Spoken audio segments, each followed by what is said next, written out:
afternoon, everyone, and thank you for Pekka and Timo for kicking off this session. So, the session today is looking at the conditions and solutions that will make people gain more from their personal data in the burgeoning platform economy.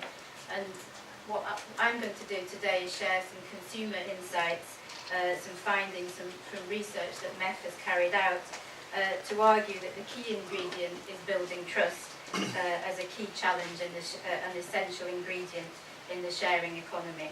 A few words on MEF. We're a global trade body. We have chapters in Latin America, Asia, Africa and Europe. We're headquartered in London. These are some of our members. Oh no, we're too quick. There we go. Our members are a diverse range of members, and we always take a cross-ecosystem approach, from network operators to the vendors and technology providers that are enabling the platform economy, enabling different services in the mobile ecosystem. Privacy and security vendors, all looking at it from a different perspective, but coming together to collaborate and advance industry solutions. So we launched our initiative in 2011 and have been looking at this topic for some time. We have a working group that raises awareness of the impact of privacy and security across the mobile ecosystem.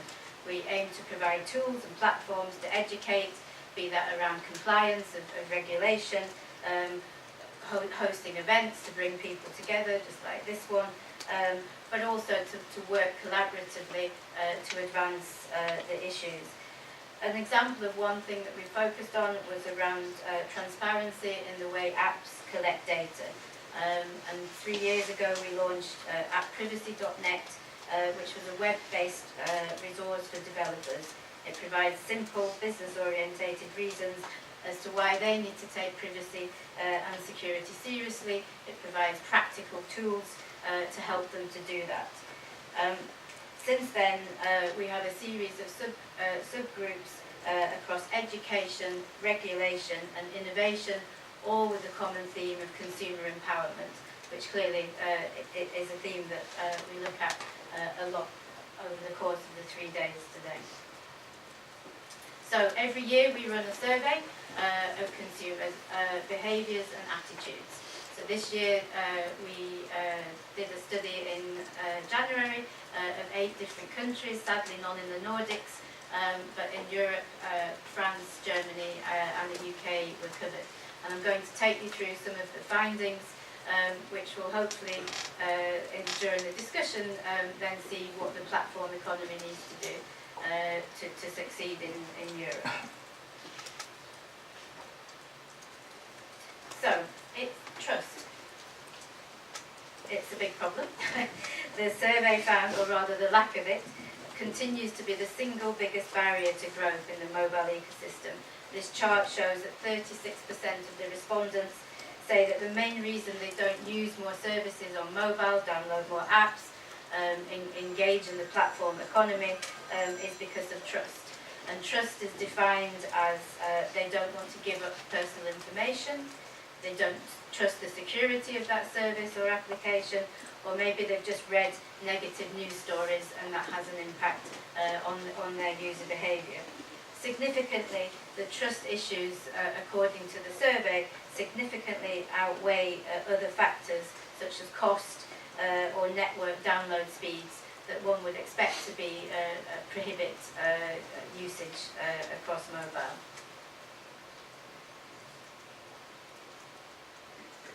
And it's a global issue.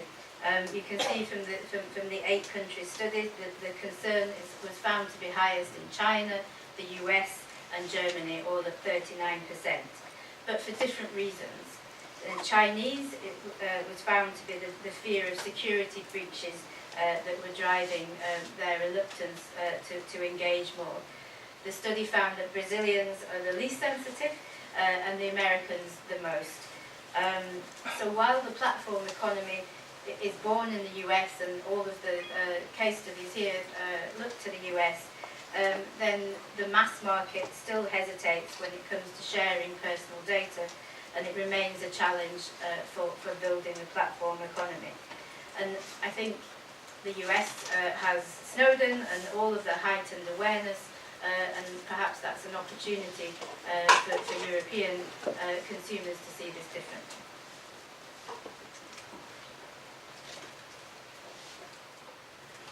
So this is an overly complicated chart, but the idea is that sharing data is essential for the platform economy and indeed for mobile. The study found a number of people who don't want to share personal information but know they must if they want to use or access a company's service has gone from 33% to 41%. So that's a significant increase, and this is year on year from 2014 to 2015. So one could argue that that is driven perhaps by more services in the sharing economy. In a single year, 20% more consumers than before were happy to share personal information they'd rather not give away it, but in order to access the services and apps that they wanted to engage with.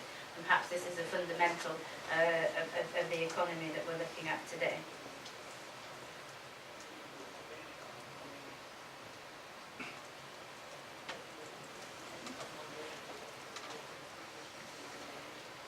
However, there's users and then there's the mass market. Only 1 in 16 consumers are happy to share data. Our respondents are all mobile media users, they're all smartphone users, so it's a pre-selected group. However, it crosses a broad range of demographics, countries, and different economic groups. The study found that fewer consumers are comfortable with the overall idea of sharing personal information. In 2013, a fifth of respondents, so 21%, said they were always happy to share personal data with an app. By 2015, this had fallen to 6%. So what's happening with consumers' attitudes and willingness to share data as the services become more advanced, but the reluctance remains, and that's something that clearly the platform economy in Europe will need to address. 79% now say they're unhappy sharing information, 38% don't share at all, and the other 41% do because they feel they have no choice.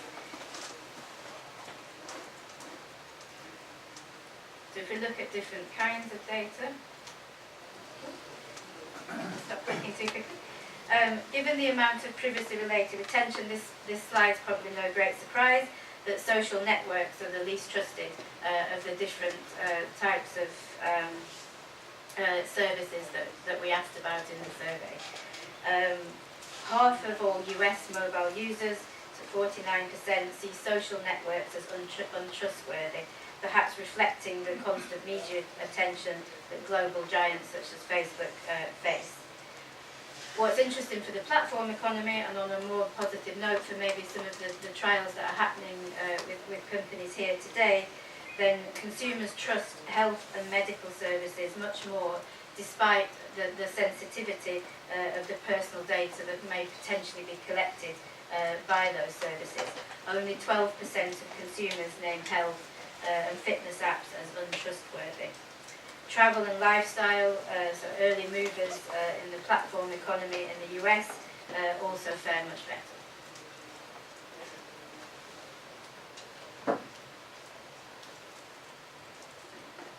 So this is from a different study, a report that we'll be launching later this month, and where we're looking at how enterprises use mobile messaging and digging into the consumer attitudes around different mobile messaging platforms.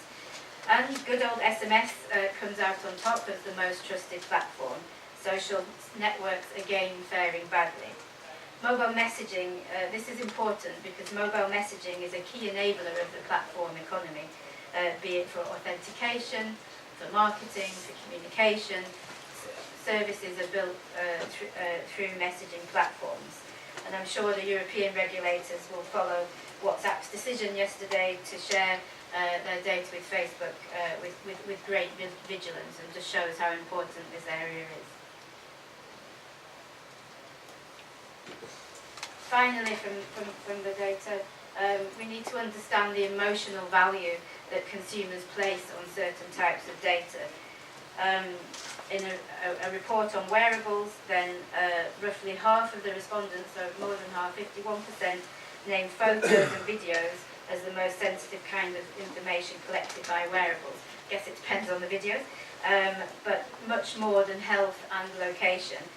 So it's interesting to understand, it's important that developers can understand the perceptions of their data that they own. In more mature markets, such as the US and Germany, there is heightened sensitivity around wearables that track user location. So that jumps up to 52% and 50% respectively, compared to a global average of 43%. So we can share the report that all the different reports that these slides came from. That's not a problem. So, how do we build trust in the platform economy? What does all of this data tell us, and what does it mean for the platform economy? To grow, we need to reduce the fear, uncertainty, and doubt. If the data, the study also shows that consumers are understanding the concept of sharing information, and if the value exchange is perceived worthwhile, then there can be a transaction. How long have I got? 2 minutes. Okay, then I'll speed up.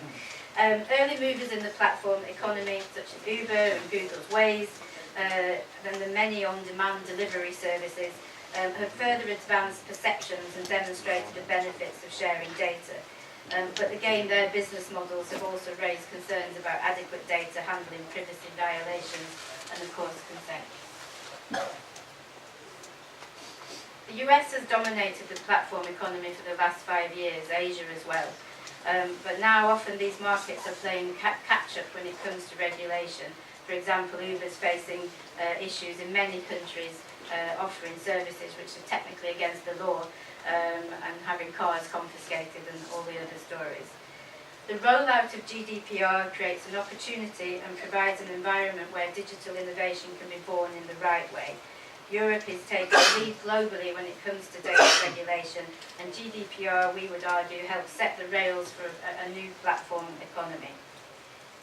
It obviously aims in particular to address problems related to privacy and security that the studies shared today have identified. It also paves the way for the personal data economy. Data is transforming all industries. Many traditional verticals are now taking advantage to create new revenue streams or drive consumer engagement. We see both personal data and the platform economies as horizontal enablers of this shift, interacting with each other, enabling traditional industries, and championing a people-first approach. Europe has legislated early, hoping that it shortcuts the problems that the platform economy has faced in other markets and creates opportunities for all of us in the room today. I think we can skip over this because we're running out of time. And obviously the whole session looks at this. But the session was asking what is the role of the platform companies and ecosystem players in the management of personal data. Well, we see them just as one key stakeholder that must revolve around the citizens to create a truly personal data economy as part of the platform economy. Plenty of challenges ahead, which maybe we can discuss in the session, and that the conference covers today. But it's critical that a cross-ecosystem approach is taken, and certainly from the session that I participated in this morning, then the diversity of companies here looking to engage and learn shows that that's definitely the way forward. So just to finish up, if we're stood here in 12 months' time, it feels that this event could well happen, then the 6% that I referred to earlier, of 6% of people willing to share their data, and the reluctant sharer, we'll be looking at the willing sharer. I think there's a lot of work to do, but the opportunity is there, and I think the opportunity for Europe is there as well.